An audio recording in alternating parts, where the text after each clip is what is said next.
America, what's up? It's your man Headkrack. We back in the building. Another week, another hip-hop spot. What we talking about? Well, we talking about J.Cole right now. Do you know that J.Cole made more money rapping than any other rapper last year, 2015? For those who are just getting out of jail and don't know what the hell's going on. His album 2014, Forest Hills Drive, sent him out on the road. He made a gang of money touring. He also made a gang of money with the little HBO situation. He made a gang of money streaming, made a gang of money off of album sales, and it put him in the top spot. Something like $8.8 million, putting him close to $9 million. He even made more money rapping than Nicki Minaj did. That, my friends, is amazing. Shout out to him for that amazing feat right there. In other hip-hop news, let's talk about Lauryn Hill. Lauryn Hill did a show on Friday at Chastain Park in Atlanta. And, for anybody who knows Lauryn Hill, she has a history of showing up to things late. This time, they wasn't playing no games. She was supposed to hit the stage at 8 o'clock. She didn't hit the stage till like 10:20. She rocked for like 40 minutes, and then promptly at 11 o'clock, lights out, niggas.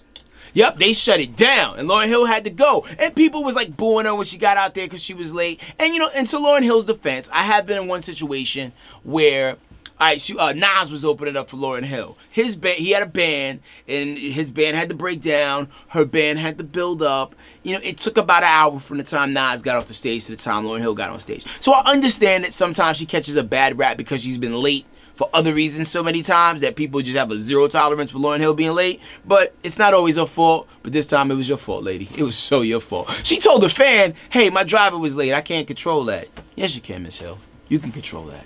Leave the house at 7.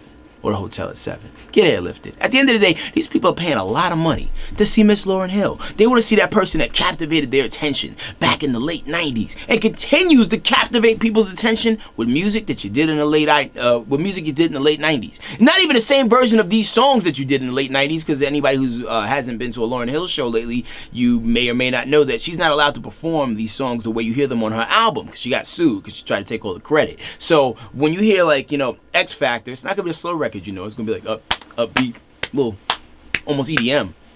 I ain't gonna say it's EDM, but it's gonna be a different way than you heard it before. But it's still entertaining because Lauryn Hill's so talented. So shout out to Lauryn Hill, man. Hope you get through whatever you're going through, and you should probably call Wyclef and Prize because we really need a Fugees album. Niggas out here is trash right now. Let's talk about Curtis Snow.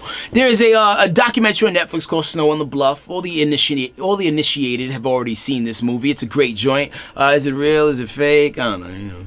Decide for yourself. But anyway, so Curtis Snow, the star of it, was like in a police standoff over the course of the weekend. He went to his grandfather's funeral, and he got to an argument with somebody, and he barricaded himself in the bathroom. The cops were called. There was some weird standoff. Now, when the cops went in there was no weapons found, but they did arrest him.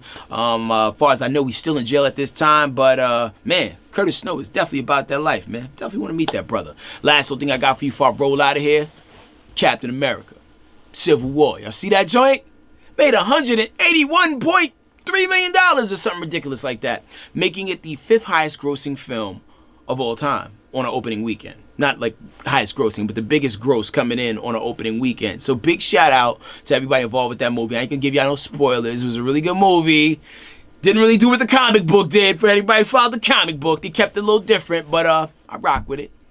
Ending was a little light, but it is what it is. That's it for me. My name is Headkrack. You know where I'm at. Right here on YouTube. Click subscribe. Follow me on Snapchat. HEADKRACK. And shout out to everybody who's watched the video for the stick up. We are almost at 20,000 viewers. Can you flash something big like 20,000? That's always a lot. That's always a lot. You're making me feel good out there. More music coming, my friends. More music coming.